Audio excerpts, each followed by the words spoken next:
Morning friends, आज हम लोग देखने वाले हैं इसमें,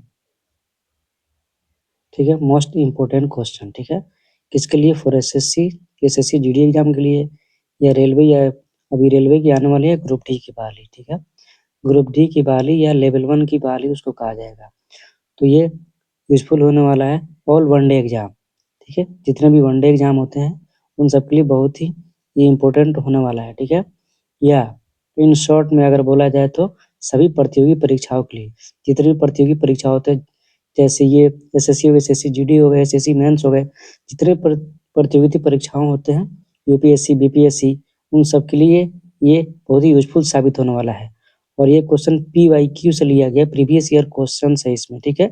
तो आइए हम लोग एक एक करके देखते हैं, स्किप नहीं करेंगे वीडियो, ठीक है, एक एक करके देखना है हम लोगों को।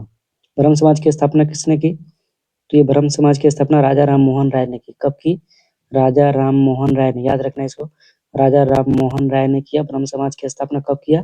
तो 1888 में किया ब्रह्म समाज की स्थापना राजा राम मोहन राय ने 1888 में।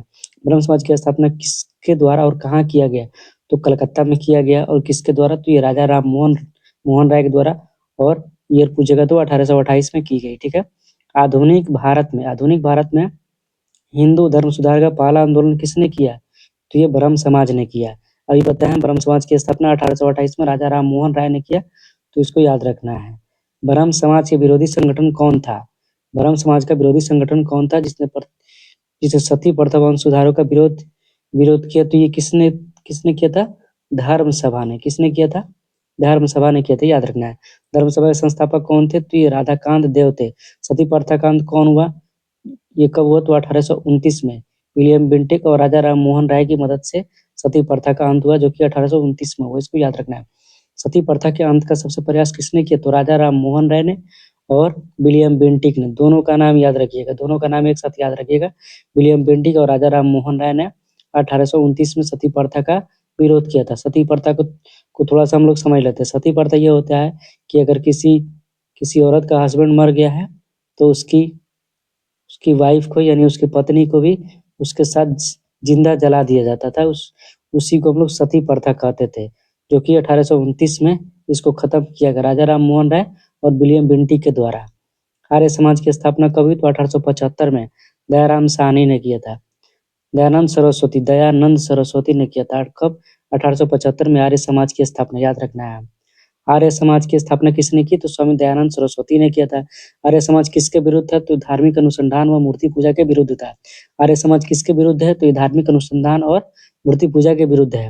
19वीं सदी में भारतीय पुनर्जागरण का पिता किसे कहा जाता है? तो ये भारतीय पुनर्जागरण का पिता, तो ये राजा राम मोहन राय को भारतीय पुनर्जागरण का पिता कहा जाता है। राजा राम मोहन राय का जन्म कहाँ हुआ था? तो ये राधानगर। राजा राम मोहन राय का जन्म हुआ था राधानगर, जिला वर्धमान में। याद रखना, राजा राम मोहन राय रस है, तो ये राधानगर में इनका जन्म हुआ है। स्वामी दयानंद सरस्वती का मूल नाम क्या था? तो मूल शंकर। मूल नाम मतलब ओरिजिनल नाम क्या था दयानंद सरस्वती का? तो ये मूल शंकर था। राजा राम मोहन राय ने इंग्लैंड जाने के बाद ब्रह्म समाज की भागडोर किसने संभाली? तो ये रामचंद्र विद्यावागी इसने संभाला था। किसके प्रयास से? ब्रह्म समाज की जड़ें उत्तर प्रदेश, पंजाब व मद्रास में फैली, तो केशव चंद्र की सहायता से। ये राजा राम मोहन राय के क्या थे? ये उनके चेला थे, ठीक है। 1815 में कलकत्ता में किसने आत्मीय सभा की स्थापना की? तो राजा राम मोहन राय ने।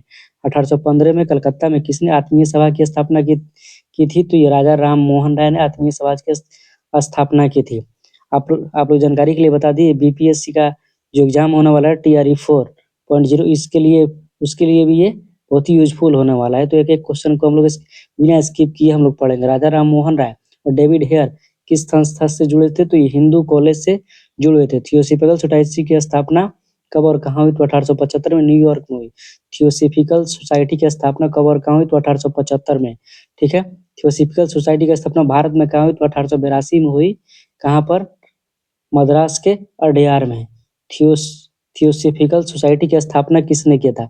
स्थापना अगर पूछेगा तो मैडम ब्लाउटस्की। कौन? मैडम ब्लाउटस्की ने किया था।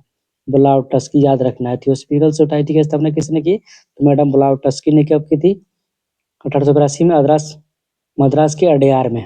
सत्यार्थ प्रकाश किनका पुस्तक है? तो दयानंद सरस्वती का है सत्यार्थ प्रकाश। की रचना किसने की? तो दयानंद सरस्वती ने की। वेदों की ओर लौटो की नारा किसने दिया? तो दयानंद सरस्वती ने कहा था वेदों की ओर आप लोग लौटिए, वेदों की ओर। वेद जानते हम लोग, वेद कितने हैं? तो टोटल वेद 4 हैं। पहला कौन है सबसे पुराना वेद? तो ऋग्वेद, याद रखना है, ऋग्वेद है। दूसरा साम वेद है। दूसरा कौन सा वेद है? साम वेद है। तीसरा क्या है? यजुर्वेद। तीसरा क्या है? यजुर्वेद, याद रखना है। और चौथा सबसे लास्ट का और नवीनतम पूछेगा तो चौथा चौथा और सबसे लास्ट का होगा अथर्ववेद। इसको याद रखना, अथर्ववेद है, इसको याद रखना है, जो कि सबसे नया वेद है। इसमें जादू मंत्र और तंत्र जादू टोना दिया गया है। ठीक है। रामकृष्ण परमहंस की स्थापना कभी? तो 1896 में हुआ था। कहाँ पर? वेल्लोर, कलकत्ता में। रामकृष्ण मिशन की स्थापना किसने किया था? स्वामी विवेकानंद ने किया था, जिनको हिंदू तूफानी हिंदू भी कहते हैं। स्वामी विवेकानंद को क्या कहते हैं? तूफानी हिंदू भी कहते हैं, तो इनको भी याद रखना है। तूफानी हिंदू क्यों कहते हैं? तो स्वामी विवेकानंद को तूफानी हिंदू भी कहते हैं। अलीगढ़ आंदोलन किसने चलाया? तो सर सैयद अहमद खान ने चलाया था।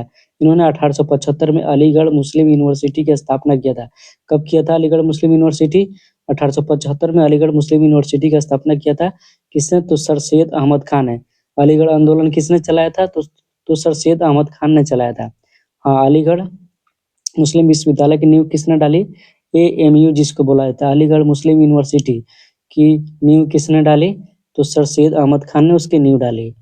युवा बंगाल के नेता कौन थे? Henry Derozio, Henry Vivian Derozio. युवा बंगाल के आंदोलन के नेता हेनरी विवियन डेरेजियो थे। सत्यशोधक समाज की स्थापना ज्योतिबा फुले। सत्यशोधक समाज की स्थापना कौन? तो ज्योतिबा फुले, याद रखना है। किस धर्म सुधारक की मृत्यु भारत से बाहर हुई? तो राजा राम मोहन राय की, जो कि धर्म सुधारक थे, उनकी मृत्यु कहाँ हुई? भारत से बाहर हुई। जिनको राजा की उपाधि किसने दिया था? अगर क्वेश्चन पूछता है कि इनको राजा की उपाधि किसने दी राजा राम मोहन राय को, तो अकबर ने इनको राजा की उपाधि दिया था। ठीक है। वहाबी आंदोलन का केंद्र कहाँ था? तो पटना था। वहाबी आंदोलन का केंद्र कहाँ था? पटना था। भारत में दास प्रथा को अवैध किया गया कब? 1843 में दास प्रथा को अवैध किया गया। भारत में अंग्रेजी शिक्षा की व्यवस्था किसके द्वारा की गई? तो विलियम बेंटिक द्वारा किया गया 1835 में। इसको भी याद रखना है। भारत में शिक्षा व्यवस्था अंग्रेजी अंग्रेजी शिक्षा व्यवस्था की किसने किया था? विलियम बेंटिक द्वारा 1835 में किया गया अंग्रेजी व्यवस्था, अंग्रेजी। वेदों में संपूर्ण सच्चाई निहित है, ये कथन किसका है? स्वामी दयानंद सरस्वती का है। वेदों में संपूर्ण सच्चाई निहित है, किसने कहा था? तो ये दयानंद सरस्वती ने किया था। महाराष्ट्र का सुकरात किसे कहा था? तो महादेव गोविंद रनादे को महाराष्ट्र का सुकरात कहते हैं। महाराष्ट्र का सुकरात किनको कहते हैं? तो महादेव गोविंद रनादे को महाराष्ट्र का सुकरात कहते हैं। विवेकानंद किस स्थान पर विश्व धर्म सम्मेलन में प्रसिद्ध हुए?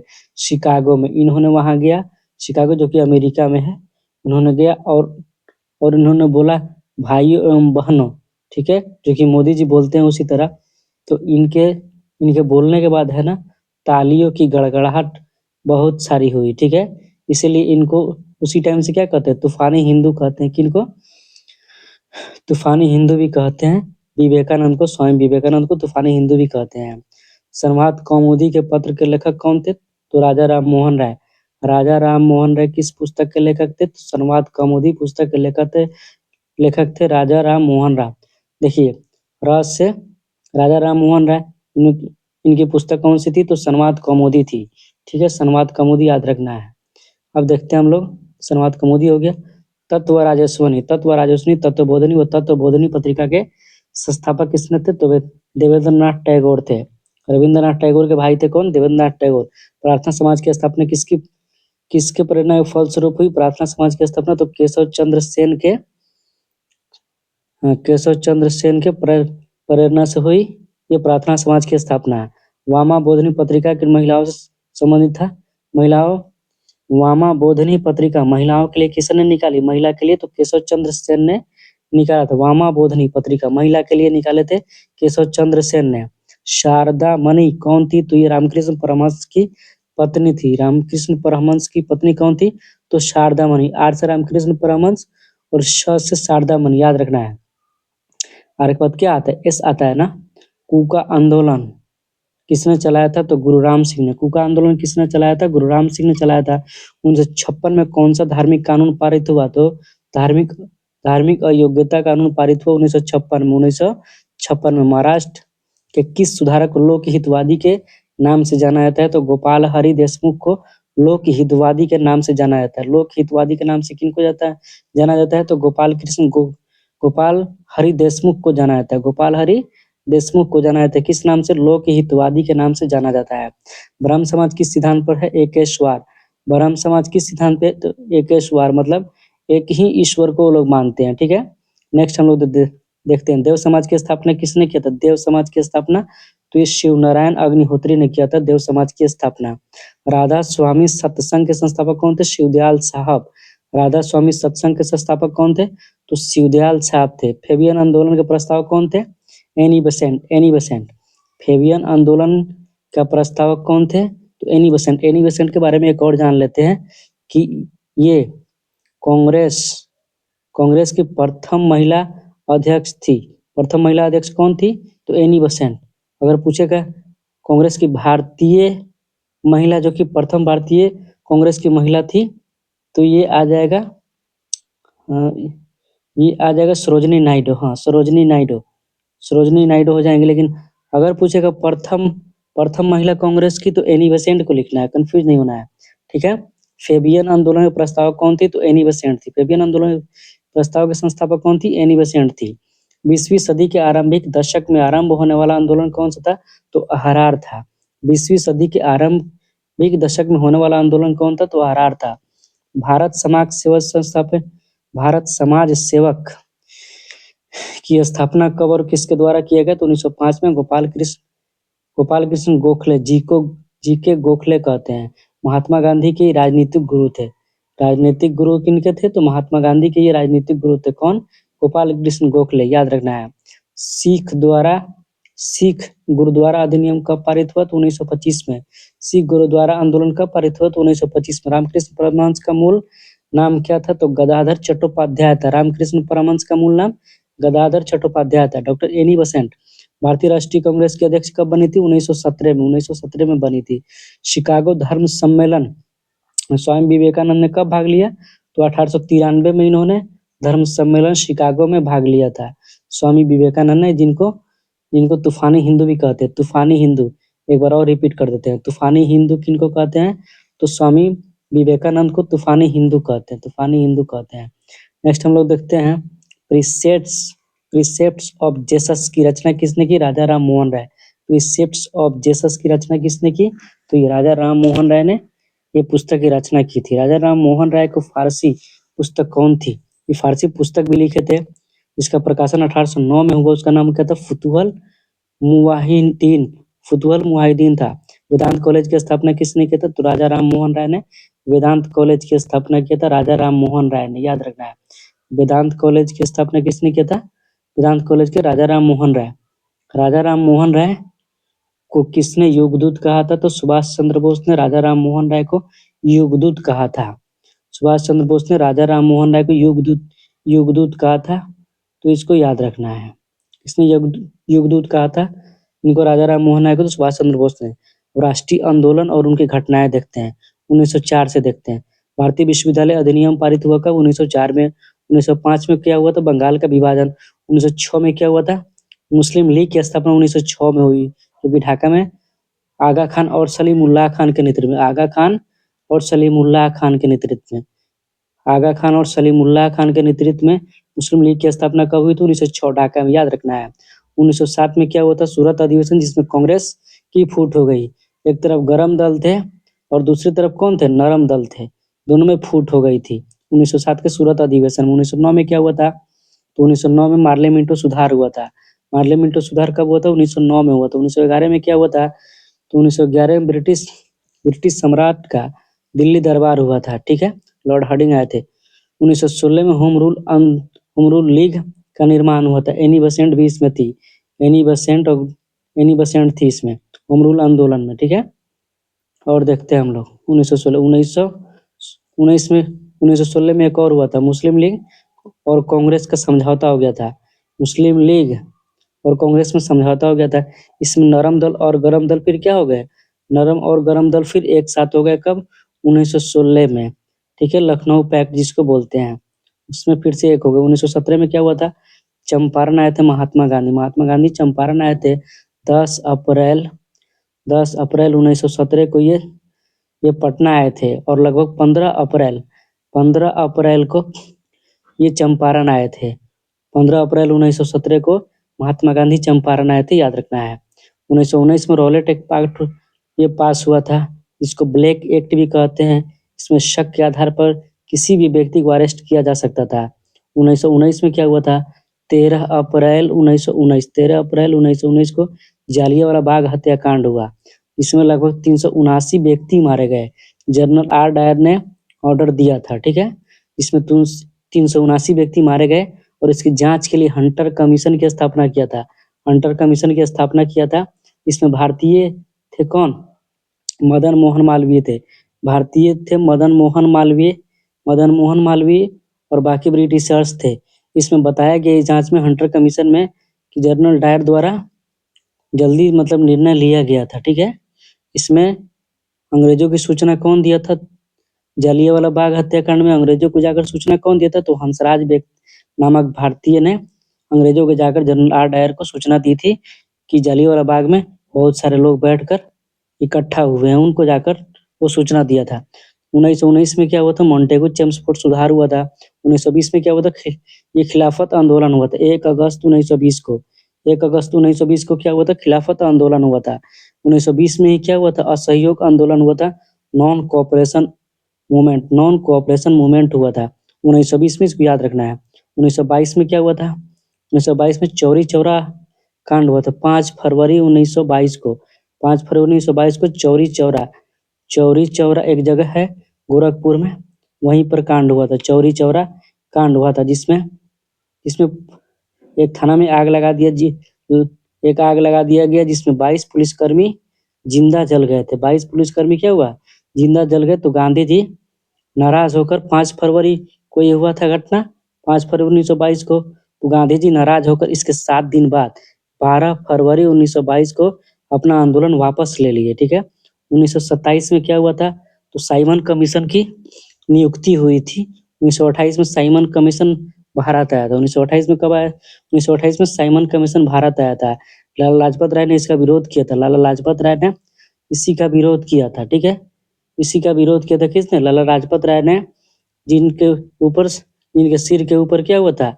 जिनके सिर के ऊपर लाठी से चोट लगा था, ठीक है, जिसकी वजह से लाला लाजपत राय की मृत्यु हो गई थी।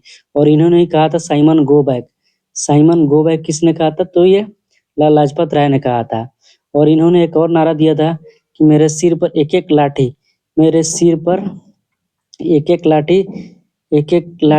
अंग्रेजों की ताबूत की कील बनेगी, आखिरी कील साबित होगी। किसने कहा था? तो ये लाला लाजपत राय ने कहा था। इसको याद रखना है। 1927 में साइमन कमीशन आया था। 1928 में क्या हुआ था?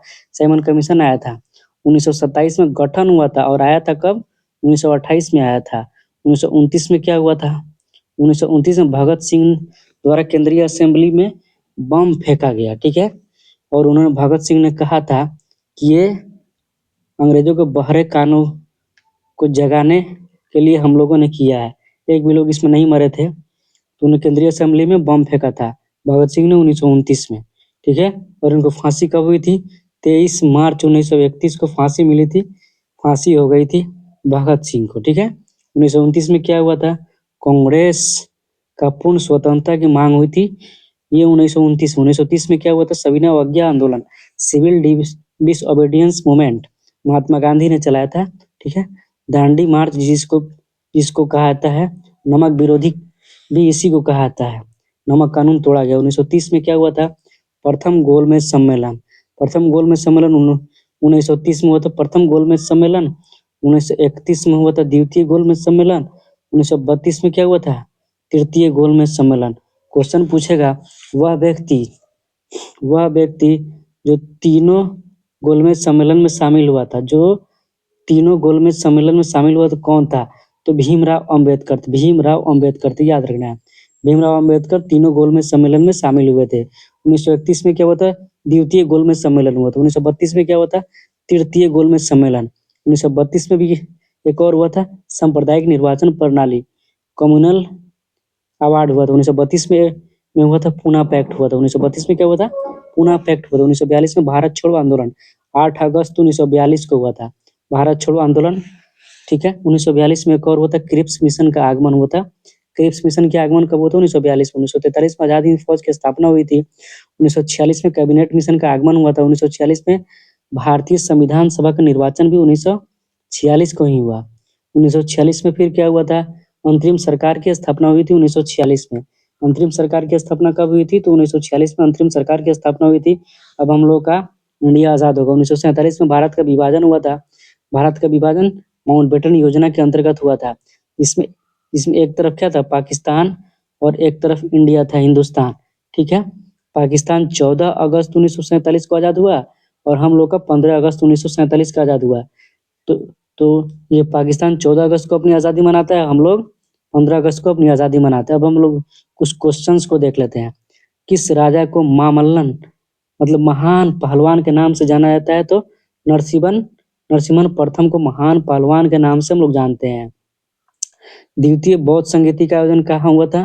तो ये वैशाली में हुआ था। हम लोग देखते रावय पाको ट्री के साथ याद रखना है। पहली बौद्ध संगीति राजगीर, राज से राजगीर में हुआ था। दूसरी बौद्ध संगीति वैशाली में हुआ था, वैशाली। और तीसरी बौद्ध संगीति पाटलिपुत्र में हुआ था, पाटलिपुत्र में हुआ था। और चौथी बौद्ध संगीति कुंडलवन यानी कि कश्मीर में हुआ था। तो इसको ट्री के साथ याद रखना है, रावय पाकू। ठीक है, आगे हम लोग देखते हैं। कौन गुप्त वंश के अगले शासक के रूप में समुद्रगुप्त का उत्तराधिकारी बना है? तो चंद्रगुप्त द्वितीय।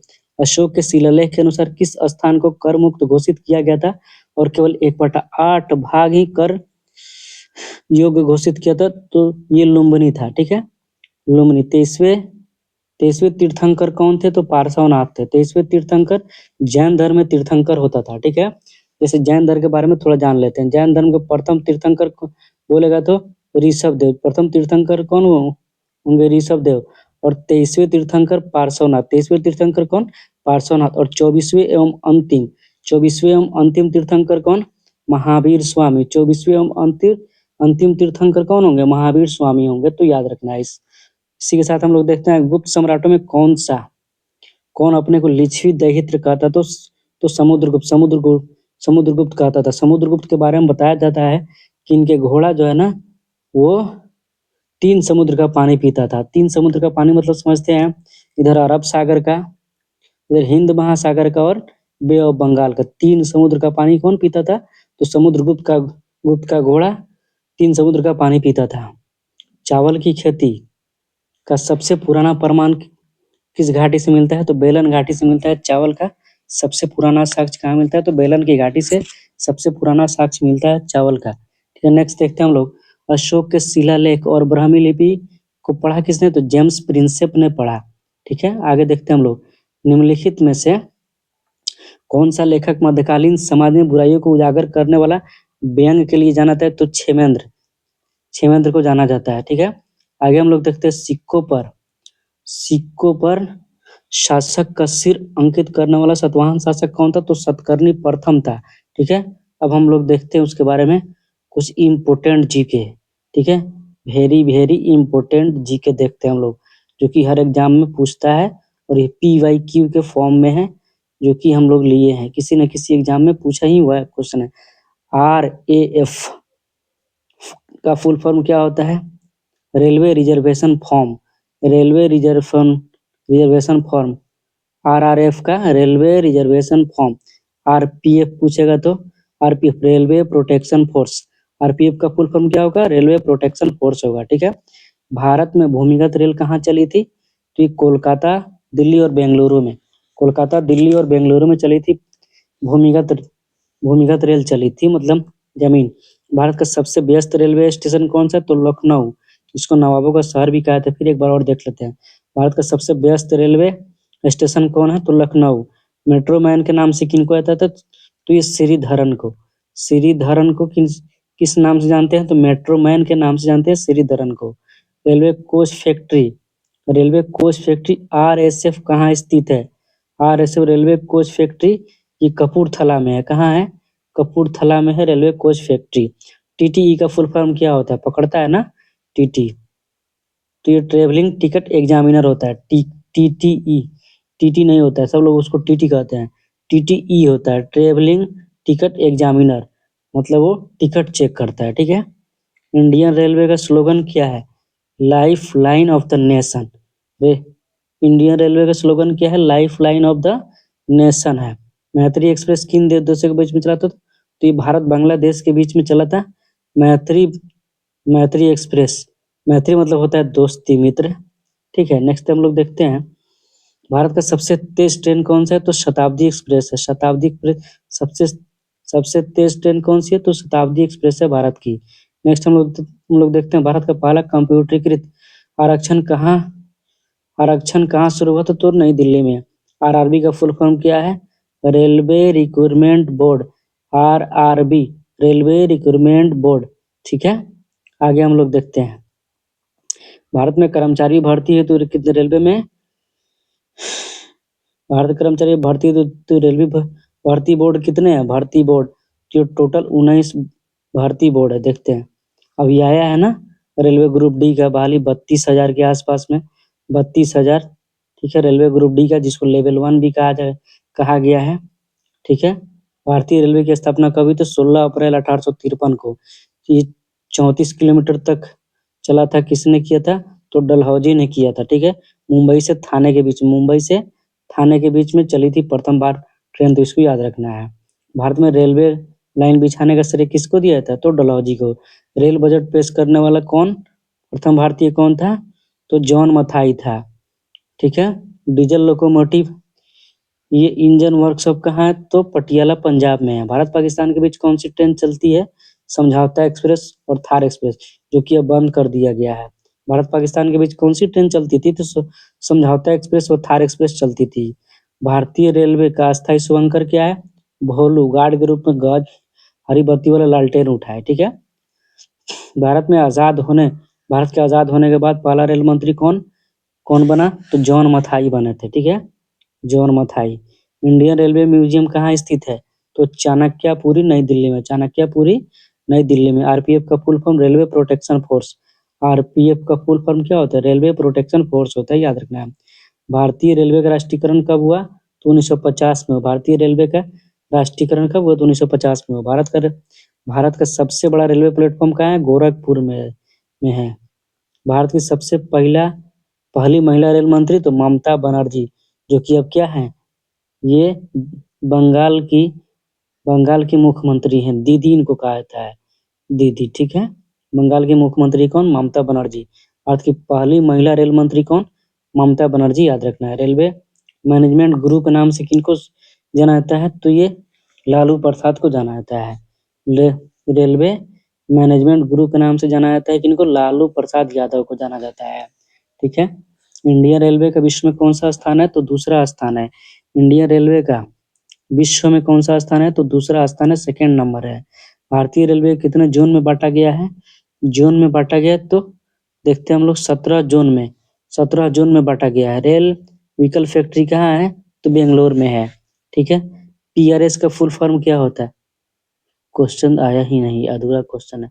अब हम लोग देखते हैं, व्यक्ति और उनके द्वारा दिया गया नारा। नारा, कौन व्यक्ति के द्वारा कौन सा नारा दिया गया? मतलब व्यक्ति और उनके द्वारा दिया गया स्लोगन, नारा, ठीक है। जय जवान जय किसान का नारा किसने दिया? तो लाल बहादुर शास्त्री ने। एक और आएगा, जय जवान जय किसान, इसी में आएगा जय जवान जय किसान और जय विज्ञान का नारा किसने दिया? तो अटल बिहारी वाजपेयी ने दिया था। अटल बिहारी वाजपेयी ने दिया था, इसको भी याद रखना है, ठीक है। जय जवान जय किसान जय विज्ञान, अटल बिहारी वाजपेयी। जय जवान जय किसान का सिर्फ लाल बहादुर शास्त्री ने दिया था, ठीक है। नेक्स्ट हम लोग देखते हैं, बोध गया किस धर्म से संबंधित है? तो बौद्ध धर्म से है। बौद्ध धर्म से कौन सा? बौद्ध धर्म से बोध गया प्रसिद्ध है। सिख धर्म के संस्थापक कौन थे? तो गुरु नानक देव, जो कि 1469 में सिख धर्म की स्थापना किए थे, ठीक है। भारत में सबसे पहली रेलगाड़ी कब चली थी? तो 16 अप्रैल 1853 को। 16 अप्रैल 1853 को कहाँ से कहाँ तक चली थी? मुंबई से थाने के बीच में। मुंबई से थाने के बीच में 34 किलोमीटर तक चली थी। किसने चलाया था? तो डलहौजी ने चलाया था, याद रखना है। भारत में सबसे लंबी सड़क कौन सी है? तो जीटी रोड, यानी कि ग्रैंड ट्रंक रोड किसने चलाया था? सर्वप्रथम शेरशाह सूरी ने। शेरशाह सूरी ने ही भारत का रुपया पहली बार चलाया था, जो कि आज भी चलता है। भारत का करेंसी क्या है? तो रुपया ही है। भारत का कौन सा शहर गुलाबी नगर के जाना है, गुलाबी नगरी के नाम से जाना जाता है? तो जयपुर को गुलाबी नगरी के नाम से भी हम लोग जाते हैं, पिंक सिटी जयपुर को, ठीक है। इनकलाब जिंदाबाद का नारा किसने दिया? तो भगत सिंह ने दिया था। इनकलाब जिंदाबाद का नारा भगत सिंह ने दिया था, ठीक है। भारत के संविधान बनने के लिए गठित संविधान सभा के अध्यक्ष कौन थे? तो डॉक्टर राजेंद्र प्रसाद थे। भारत के संविधान को बनाने के लिए गठित संविधान सभा के अध्यक्ष राजेंद्र प्रसाद थे। इसमें 2 क्वेश्चन पूछता है। अस्थाई अध्यक्ष, अस्थाई अध्यक्ष कौन थे? तो ये सच्चिदानंद सिन्हा थे। सच्चिदानंद सिन्हा। और अस्थाई अध्यक्ष पूछेगा तो संविधान सभा के अस्थाई अध्यक्ष तो डॉक्टर राजेंद्र प्रसाद अस्थाई अध्यक्ष हो जाएंगे, और अस्थाई पूछेगा तो सच्चिदानंद सिन्हा हो जाएंगे, याद रखना है। अलीगढ़ किस उत्पाद के लिए मशहूर है? तो ताला बनाने के लिए। ताला नगरी के नाम से भी जानते हैं किनको? अलीगढ़ को। ताला नगरी के नाम से भी जानते हैं अलीगढ़ को, ठीक है। अब हम लोग देखते हैं नेक्स्ट क्वेश्चन। भारत की डीजल इंजन विनिर्माण डीजल लोकोमोटिव वर्क्स कहाँ है? तो ये वाराणसी में है, जो कि उत्तर प्रदेश में है। बैसाखी त्योहार किस धर्म के लोग मनाते हैं? तो सिख धर्म के लोग मनाते हैं। बैसाखी के दिन ही क्या हुआ था? बैसाखी के दिन ही वो कांड हुआ था, 13 अप्रैल 1919 को जालियांवाला बाग हत्याकांड हुआ था। बैसाखी के दिन। ये क्वेश्चन बीपीएससी टीआरई 3.0 में पूछा था। बीपीएससी टीचर का जो एग्जाम हुआ था ना, उसमें पूछा था कि ये जो हुआ था जालियांवाला बाग, वो किस दिन हुआ था? तो बैसाखी के दिन हुआ था, 13 अप्रैल 1919 वाला कांड, ठीक है। नेक्स्ट हम लोग देखते हैं शाहनामा किसके द्वारा लिखी? तो फिरदौसी के द्वारा लिखी गई शाहनामा। अब देखते हैं भारत के प्रमुख राष्ट्रीय उद्यान राजस्थान में कौन कौन सा है। राजस्थान का पहले देख लेते हैं। राजस्थान में कौन कौन है? तो ये है राजस्थान में केवला देव है, राजस्थान में रणथंभौर है, राजस्थान में सरिस्का भी है, राजस्थान में डेजर्ट राष्ट्रीय पार्क कहाँ है? तो राजस्थान में दर्रा राष्ट्रीय पार्क कहाँ है? ये भी राजस्थान में ही है। घाना पक्षी राष्ट्रीय पार्क कहाँ है? राजस्थान में। केवला देवी भी ये राजस्थान में ही है। ताल छापर अभ्यारण्य ये भी राजस्थान में। Mount Abu sanctuary life sanctuary क्या है? ये भी राजस्थान में ही। अब देखते हैं मध्य प्रदेश के बारे में हम लोग। मध्य प्रदेश में कौन कौन है? कान्हा पेच सबसे ज्यादा मध्य प्रदेश में है। कान्हा पेच पन्ना मध्य प्रदेश में है। सतपुड़ा मध्य प्रदेश में है। वन विहार पार्क ये भी मध्य प्रदेश में ही है। रुद्र सागर ये भी मध्य प्रदेश में ही है। बांधवगढ़ नेशनल पार्क ये भी मध्य प्रदेश में ही है।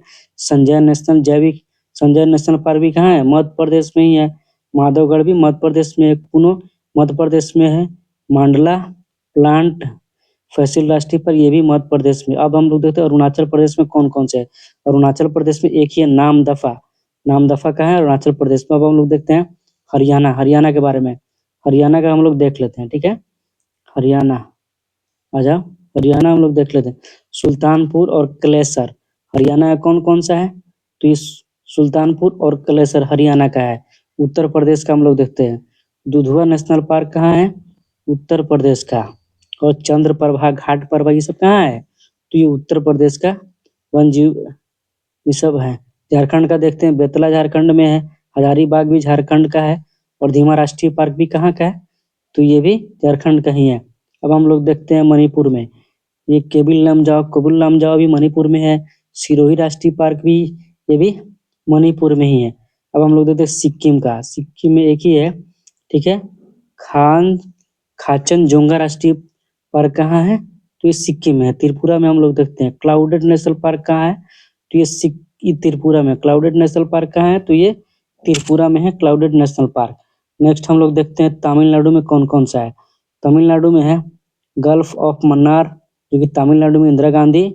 अन्नामलाई राष्ट्रीय पार्क कहाँ है? तमिलनाडु में। प्लानी हिल्स कहाँ है? तमिलनाडु में है। मुकुर्ती भी तमिलनाडु में है। मुकुर्ती नेशनल पार्क कहाँ है? तमिलनाडु में है। ये गुनिडे नेशनल पार्क भी तमिलनाडु में ही है। तमिलनाडु में है गुनिडे नेशनल पार्क, ठीक है। अब उड़ीसा के बारे में हम लोग देखते हैं। भीतरकनिका राष्ट्रीय पार्क उड़ीसा में है। सिमलीपाल भी उड़ीसा में है। नंदनकानन ये राष्ट्रीय चिड़ियाघर कहाँ है? उड़ीसा में है। चिल्का झील भी कहाँ है? जो सबसे ज्यादा खारे पानी की झील है उड़ीसा में है। मिजोरम के बारे में देखते हैं। माउंटेन राष्ट्रीय पार्क भी मिजोरम का है। मुरलेन राष्ट्रीय पार्क मिजोरम का है। फुई नेशनल पार्क भी मिजोरम का ही है। अब हम लोग डम्फा क्या है, मिजोरम में ही है। तो जम्मू कश्मीर के बारे में हम लोग देखते हैं। दाचीगराम राष्ट्रीय पार्क जम्मू कश्मीर में है। सलीम अली राष्ट्रीय पार्क ये कहाँ है, ये जम्मू कश्मीर। सलीम अली को हम लोग बर्ड्समैन के नाम से भी जानते हैं, बर्ड्समैन के नाम से जानते हैं। बर्ड बर्ड्स बर्ड्स डे कब मनाते हैं, तो 12 नवंबर को मनाते हैं, ठीक है। किश्तवाड़ राष्ट्रीय पार्क कहाँ है, जम्मू कश्मीर में है। हेम्स हेमनीस नेशनल पार्क कहाँ है, जम्मू कश्मीर में। जैव मंडल रिजर्व नेशनल पार्क कहाँ है, तो श्रीनगर में। पश्चिम बंगाल के बारे में हम लोग देखते हैं। सुंदरबन राष्ट्रीय पार्क पश्चिम बंगाल, बक्सा नहीं, पश्चिम बंगाल में है।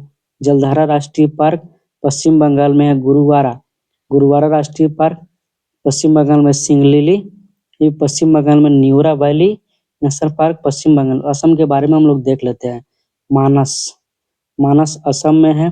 काजीरंगा, नामेरी ये राजीव गांधी ओरांग पार्क, डिब्रूगढ़ सेखेवाला राष्ट्रीय पार्क ये सब असम में। हम आंध्र प्रदेश में देखते हैं। कसरू बरवनंदा रेड्डी नेशनल पार्क आंध्र प्रदेश में। इंदिरा गांधी प्राणी विज्ञान पार्क कहाँ है, आंध्र प्रदेश में। मरुग भी ये भी आंध्र प्रदेश का ही है। तो हम लोगों ने देख लिया यहाँ तक, ठीक है। आप लोगों को वीडियो अगर पसंद आए तो आप लोग लाइक कीजिए, कमेंट कीजिए और सब्सक्राइब कीजिए जो लोग नए हैं इस चैनल पे, और कमेंट करके बताइएगा ये वीडियो कैसा लगा, ठीक है। तब तक के लिए इतना ही, फिर हम लोग मिलेंगे नेक्स्ट वीडियो में। Thank you so much.